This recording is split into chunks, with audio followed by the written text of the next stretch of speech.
지난 주간에 우리는 어린이날을 맞이해서 가정에 있는 우리 자녀들에게 소망을 받습니다.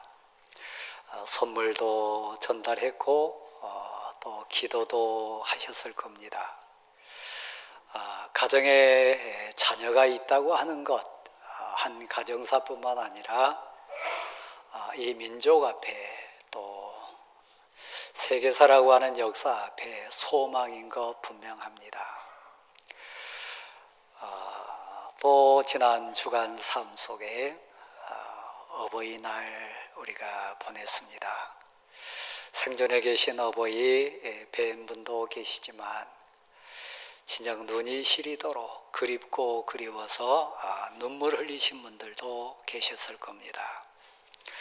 오늘 가슴에 꽃을 다신 사랑하는 성도 여러분, 어린이 주일 또 어버이 주일 오늘 맞이하면서 우리가 가정사, 인생사, 또 자녀로서의 의무, 부모로서의 사명 우리 깊게 생각합니다. 오늘 본문에 등장하는 나오미와 룻은 시어머니와 며느리 사이입니다. 범위를 좀 넓혀서 사실 부모와 자녀의 관계입니다. 그런데 오늘 1절 시작하는 본문 속에 보면 친정 어머니의 사랑이 딸 위치에 있는 이 룻에게 가슴에 전달됩니다. 사랑하는 내 딸아, 얼마나 부드럽게 들린지 모릅니다. 실제로도 그랬을 것 같습니다. 어제 오후 늦게 6층 옥상에서 우리 중고등부 삼겹살 파티가 있었습니다. 선생님들이 정성 다해서 삼겹살 굽고 또 여러 반찬거리 준비해가지고 우리 중고등부 학생들 먹이고 이렇게 사랑 나누는 장면 너무 감동적이었습니다. 저도 현장에 이렇게 동참해가지고 마침 제 옆자리에 앉은 어느 집사님의 아들 보니까 참 고왔어요. 머리도 단정하고 깔끔하게 잘 잘라서 갑자기 저 마음에 좀 발동하는 생각이 있었습니다. 그래서 앞에 앉아 계신 우리 청년 선생님에게 제가 대뜸 물었습니다. 선생님, 머리가 아주 길고 예쁘신데 제가 잘라드릴까요? 만약에 제가 자른다면 허락만 한다면 그냥 잘라드릴 수도 있는데 10,000원 이하로 제가 머리 잘라드리겠습니다. 그랬더니 안 된대요. 그래서 다시 타협을 했습니다. 그럼 공짜로 하면 자르겠냐고. 그래도 안 된대요. 근데 가만 생각해 봤어요. 사실 저는 35년, 6년 전에 신혼생활 할 때 가난한 신학생 입장이 돼가지고 매월 마지막 주 토요일 오후는 제가 아내 머리를 자르고 아내는 제 머리를 잘랐습니다. 좀 서툴기는 했지만 사랑의 손길들이었고 좀 비뚤비뚤해도 그것은 사랑의 흔적이었습니다. 심지어는 그 머리로 저는 신대원 졸업사진도 찍었습니다. 그러니까 나 실례해도 된다고. 그래서 또 옆에 있는 우리 강현지 전사님한테 또 물었습니다. 전도사님 안 자를랍니까? 그랬더니 저 길을 냅니다. 실례를 안 해요. 그리고 옆에 있는 어느 선생님이 미용사 자격증 따가고 오면 그때 한번 생각해 보겠습니다. 그랬어요. 혹시 여러분 가운데 제가 가위 들고 머리 자른다 그러면 응하실 분 계실지 모르겠습니다. 아마 대동소이하게 다 안 된다 그러실 것 같아요. 왜 그럴까요? 내 머리가 소중하니까 내 머리 함부로 망칠 수 없으니까 아무에게나 내 머리 맡기지 않겠다는 고백 아니겠습니까? 부모 입장에서 눈에 넣어도 아프지 않을 내 딸과 아들을 누구에게 맡길 수 있겠습니까? 너무너무 소중하고 내 생명과 같은 내 아들과 딸을 함부로 대할 수 있는 부모가 이 세상에 어디 있겠습니까?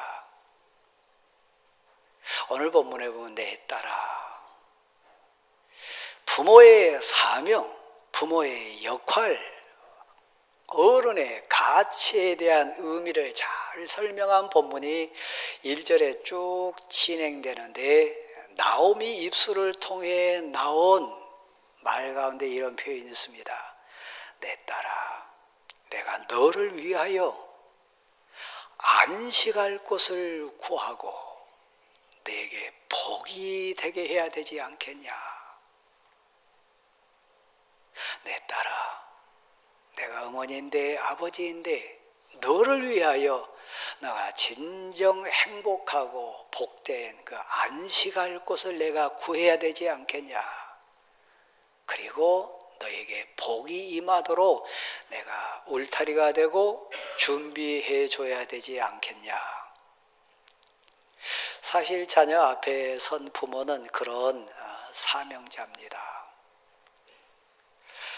여기 앉아 계신 연로하신 우리 성도 여러분, 적어도 저하고 같은 연령대 된 60대 그리고 그 윗대가 된 70대, 80대 이상 되신 어르신들은 역사의 흐름과 이 민족의 경제 상황이라고 하는 가치 속에 우리는 삶으로 체험한 세대입니다. 우리 윗대 어머니 아버지들은 너무 가난해서요, 못 배우셨고 그래서 무시당하고 힘든 인생을 사셨어요. 꿈에도 소원이 하나 있었어요. 나는 이렇게 고생하지만, 나는 이렇게 가난하고 또 무시받은 인생 살았지만 적어도 내 딸만큼은, 내 아들만큼은 잘 됐으면 좋겠다. 오늘 표현으로 얘기하면 내 아들, 내 딸을 위해서 내가 안식할 곳을 준비해야 되겠다. 대표적인 게 부모들 그 당대 머릿속에 떠오른 건 그거였습니다. 가르쳐야 되겠다. 내 딸을, 내 아들을 어떻게 해서든지 배우게 해야 되겠다. 이 시대 흐름 속에 내 아들에게, 내 딸에게 이 가난을 물려주지 않을 가장 확실한 방법, 그리고 환경을 뚫고 나갈 수 있는 가장 지름길은 가르치는 거다. 그래서 소 팔고 논 팔고 그래서 자녀들을 교육시켰습니다. 여기 그 혜택을 보신 분들 많이 계실 겁니다. 저도 그 중에 한 사람입니다. 근데 여러분, 고백할 수 있지 않습니까? 잘 가르쳐 놓으면, 물질적인 풍요를 선물로 주고 배경 잘 배려해 주면 부모 소원 따라 돈이 풍족하면 다 행복합니까? 잘 배운 아들과 딸들이 정말 행복하게 가정생활 꾸려가고 있습니까? 오히려 돈 때문에 타락한 가정들이 많습니다. 오히려 잘난 사위와 잘난 며느리 때문에 우는 아들과 딸이 있어가지고 가슴앓이 하는 부모들 우리 주위에 많습니다. 그러니까 증명된 것 아닙니까? 내 눈에 넣어도 아프지 않을 내 아들과 딸의 안식할 곳, 진정 내 딸이, 내 아들이, 내 사랑하는 자녀가 행복한 곳은 어디일까? 사실 돈이 아닙니다. 환경이 아닙니다. 세상 가치가 아니라고 하는 것을 여러분은 고백할 수 있습니까? 오늘 본문에 등장하는 내 딸아, 사랑으로 불렀던 어머니 나오미는 적어도 그것을 알았습니다. 체험했습니다. 젊었을 때 그의 고향 베들레헴은 하나님을 믿는 은혜의 처소였고 하나님의 사람들이 모여 살았던 하나님의 백성들 공동체가 베들레헴이었습니다. 근데 환경에 재앙이 와서요, 가뭄이 들었습니다. 엘리멜렉이라고 하는 나오미의 남편, 그러니까 아버지지요, 가족을 이끌고 저 머나먼 모압이라고 하는 풍년이 들어가지고 세상 물질 걱정 안 해도 살 만큼 한 그곳에 온 가족을 이끌고 엘리멜렉과 이 나오미는 고향을 떠났습니다.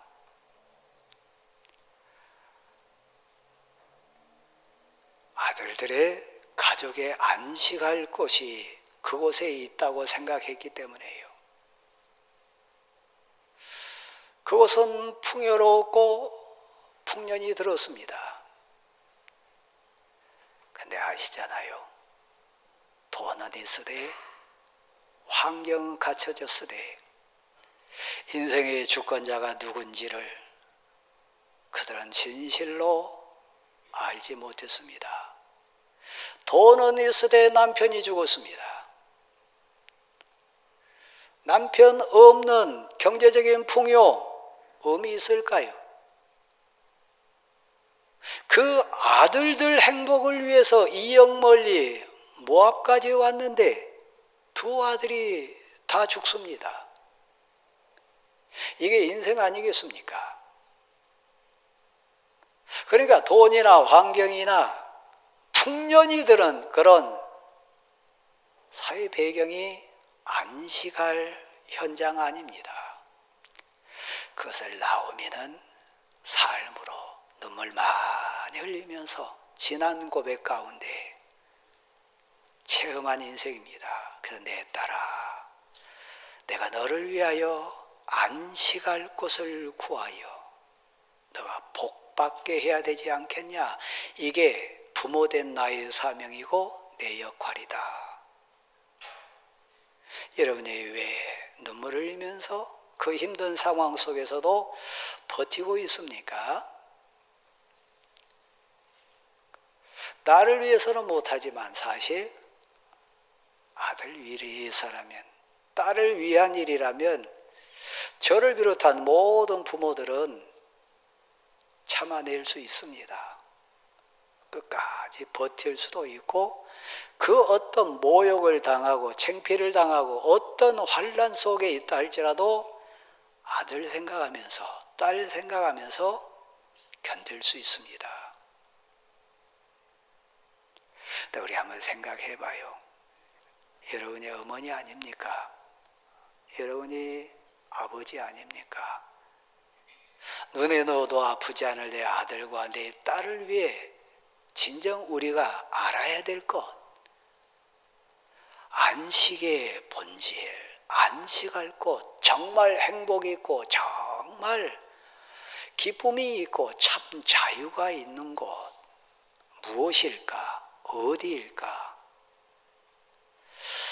우리 항전직들 가운데도 목사인 저를 비롯한 교회 중직자들 가운데도 엘리멜렉과 같은 나오미와 같은 헷갈리기도 하고 오해한 사람들이 있어요. 그래서 주일날 학원 가는 거, 주일날 공부하러 간다고 할 때 오히려 등 때밀어 가지고 가서 공부해라, 그런 부모들이 있습니다.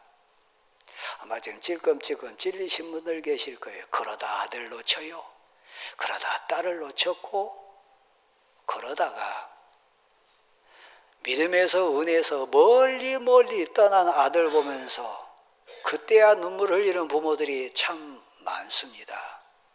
왜 그럴까요? 너를 위하여, 너 행복을 위하여, 정말 너의 참 평안을 위하여 내가 안식할 곳을 구해야 되지 않겠냐.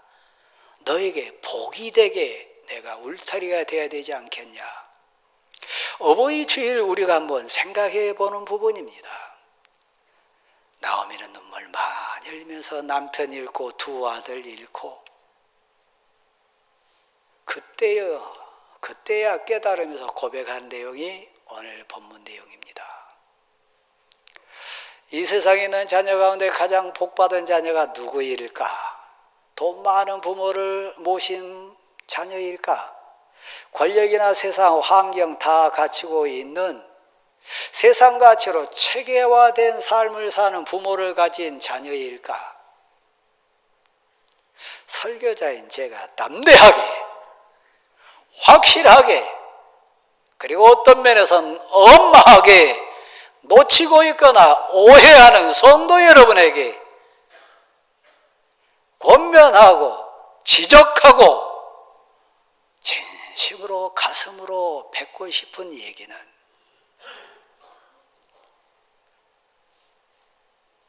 제일 행복한 자녀는 우리 아버지가 하나님을 아십니다.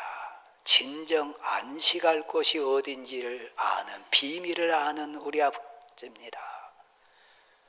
우리 어머니는 진짜 복이 뭔지를 삶으로 체험한 분입니다. 그 복이 무엇인지, 참된 안식이 무엇인지를 아는 우리 어머니 아버지입니다.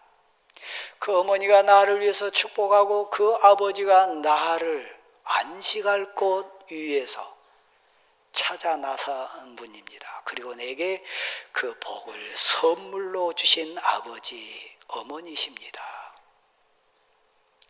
여기 지금 아버지, 어머니 잘 만나셔서 제일 복 받으셔서 이 세상에 우리 아버지, 어머니 계시지 않지만 하늘에 계신 우리 아버지가, 우리 어머니가 내게 안식한 것이 무엇인지, 진짜 복이 무엇인지 삶으로 교훈하고 유산으로 남겨주고 가셨습니다. 지금도 하늘에서 날 바라보시면서 응원하고 계십니다. 그 고백하는 자녀 여러분이 계시다면 왜 너냅니까? 오늘 본문에 어머니의 역할, 아버지의 역할, 부모의 역할에 대해서 나옵니다. 보아스는 예수 그리스도의 그림자입니다. 예수 그리스도의 모형입니다. 내 딸아, 사랑하는 내 딸아, 내가 너를 위하여 안식할 곳을 구하여야 되지 않겠냐? 그리고 너에게 복이 무엇인지를 말해야 되지 않겠느냐?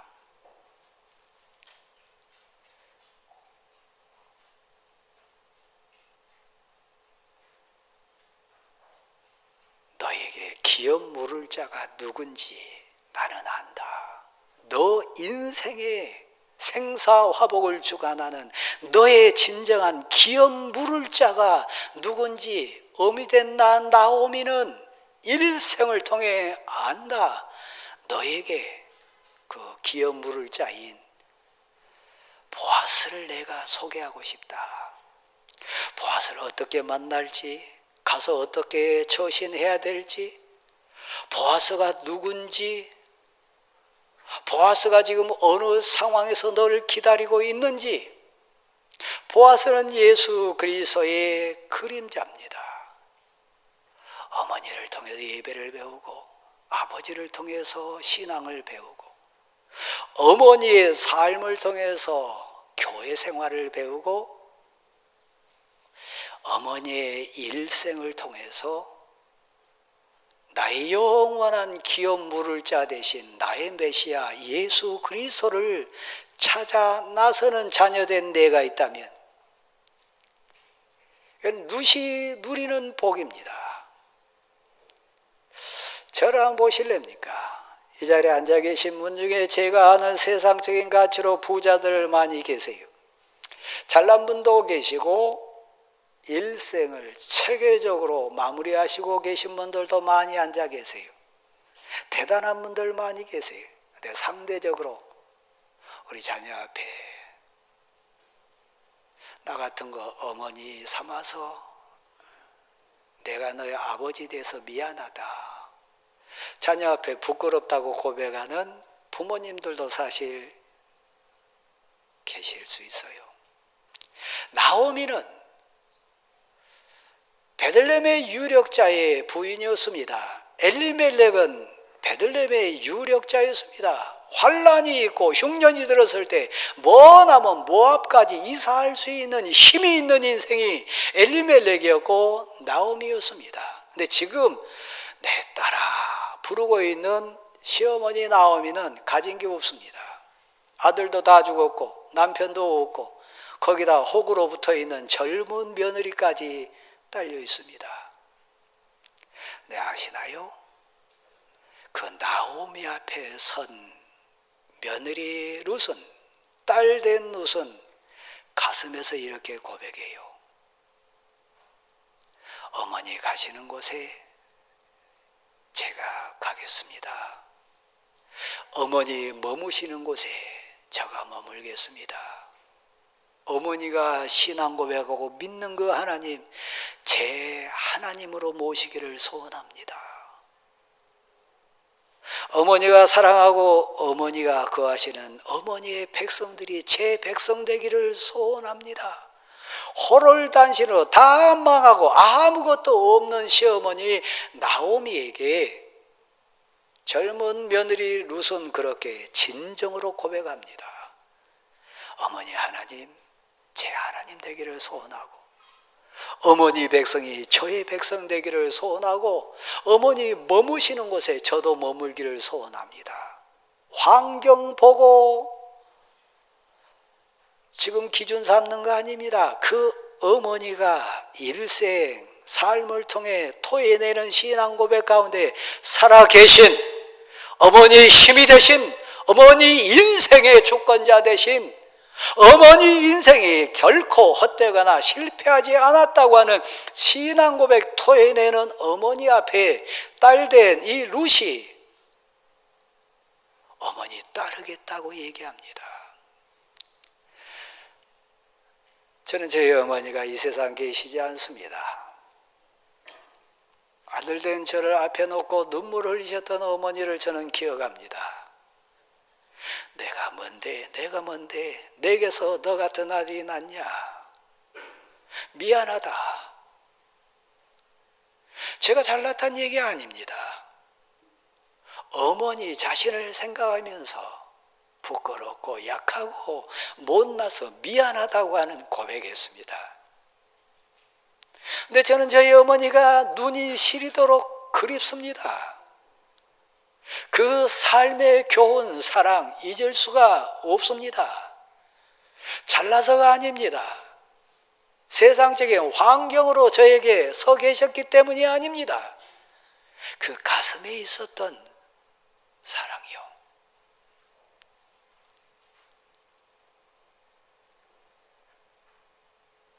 사랑하는 성도 여러분, 여러분 인생에 기업 물을 자가 우리 주님 예수 그리스도인 것을 신앙 고백할 수 있습니까? 내가 힘들 때, 내가 아플 때, 내가 괴로울 때, 내가 버틸 수 있고 참을 수 있고 다시 일어설 수 있었던 것은 사람이 아니고 돈의 힘이 아니고 어떤 세상 가치가 아니라 나의 하나님이셨다고, 나의 주님 예수 그리스도가 내게 계시다고 그 고백할 수 있습니까?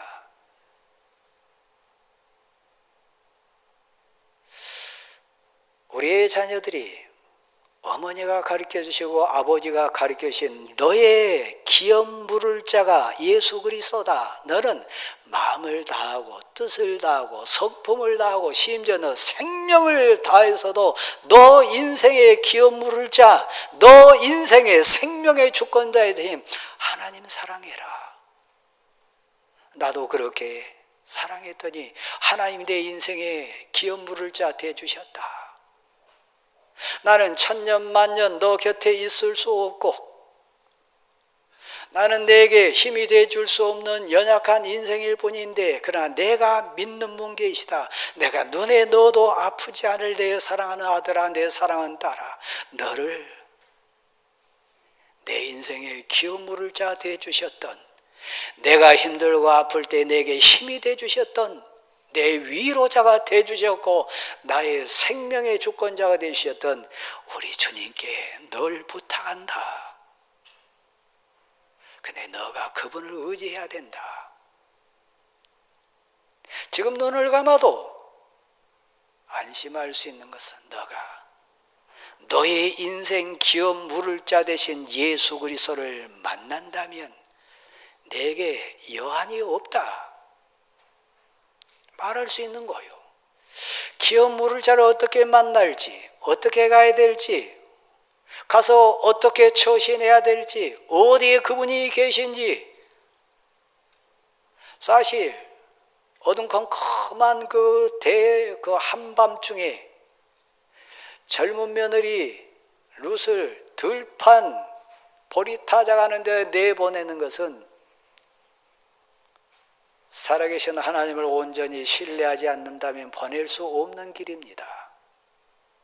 그래도 여러분 아들을, 여러분 딸을 신앙 고백으로 보내십시오.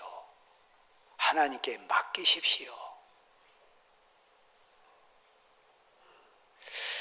여러분 아십니까?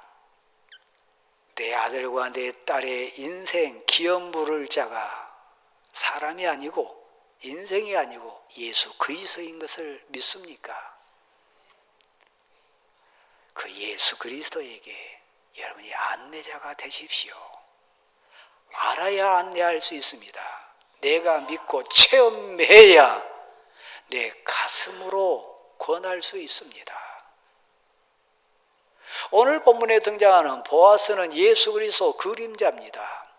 우리 주님이 우리 위해 생명까지 내두시고 십자가에서 그 모든 죄값 다 치러 주셨듯이 보아스는 찾아 나온 룻에게 이렇게 고백합니다. 내가 너에게 기업 물을 자의 의무를 다 이행하리라. 여러분의 아들을, 여러분의 딸을 기업 물을 자 되신 예수 그리스도께 부탁하십시오. 그러면 우리 주님이 룻에게 고백시켜 주셨던 것처럼, 선포해 주셨던 것처럼 내가 기업 물을 자의 의무를 너에게 다 이행하리라. 내가 너를 도우리라. 내가 너를 지키리라. 내가 너를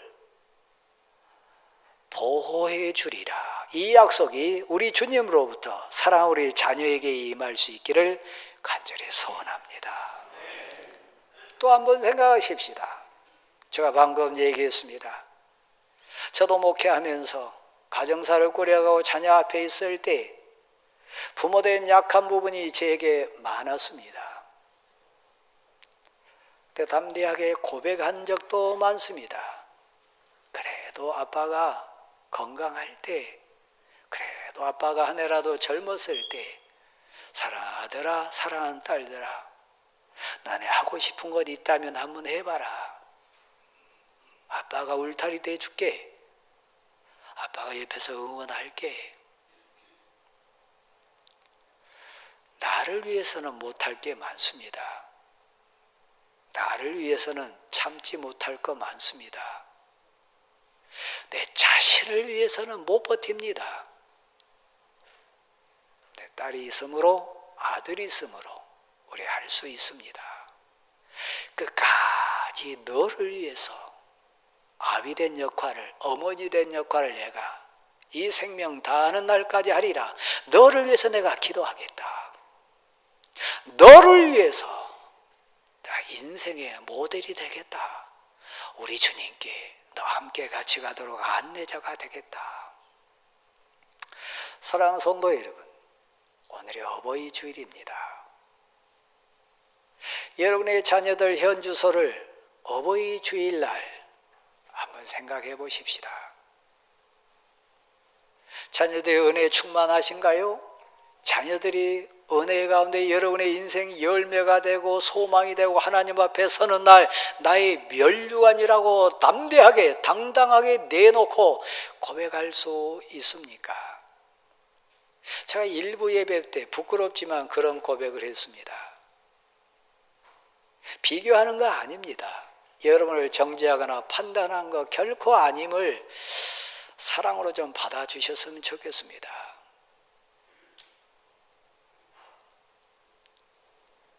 아버지 모습을 보면서, 어머니의 행복한 모습을 보면서 나도 빨리 저런 아내 되고 싶다. 저런 남편 되고 싶다. 그런 고백이 여러분의 아들과 딸 입에서 나옵니까? 나 아빠 보면서 엄마 보면서 나 결혼 안 할래요. 엄마 같은 인생 안 살래요. 아버지 같은 사람 만날까 봐 겁나서 나 결혼 안 할래요. 그러면 혹시 계시지는 않습니까? 설교자 된 목회자로서는 저는 삶으로 여러분 앞에 20여 년간 살아왔습니다. 제가 그랬다는 고백입니다.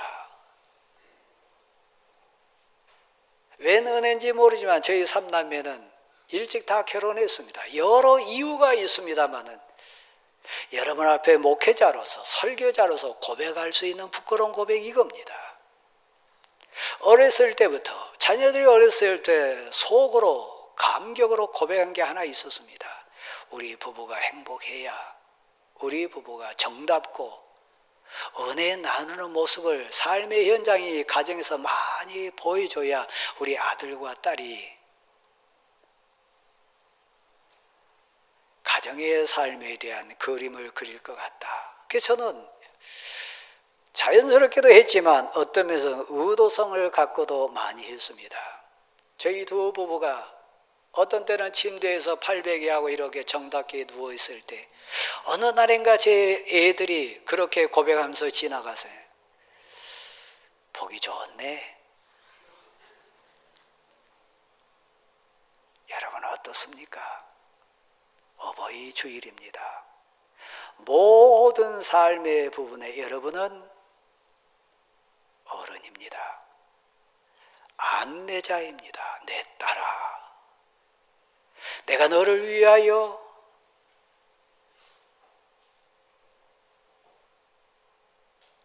안주할 곳, 너에게 복을 내가 전해야 되지 않겠냐. 그래서 우리 소명으로 사명으로 자녀들을 봅니다. 그리고 하늘을 한번 쳐다봅니다. 내 가슴에 은혜를 남겨놓고 간 내 어머니 아버지, 내 가슴에 사랑을 뿌려놓고 가신 내 아버지 어머니, 내가 아버지가 돼보니까 어머니가 돼보니까 다시 한번 아버지를, 다시 한번 어머니를 존경하고 사랑합니다. 감사합니다. 고백하는 여러분 모두가 될 수 있기를 간절히 소원합니다.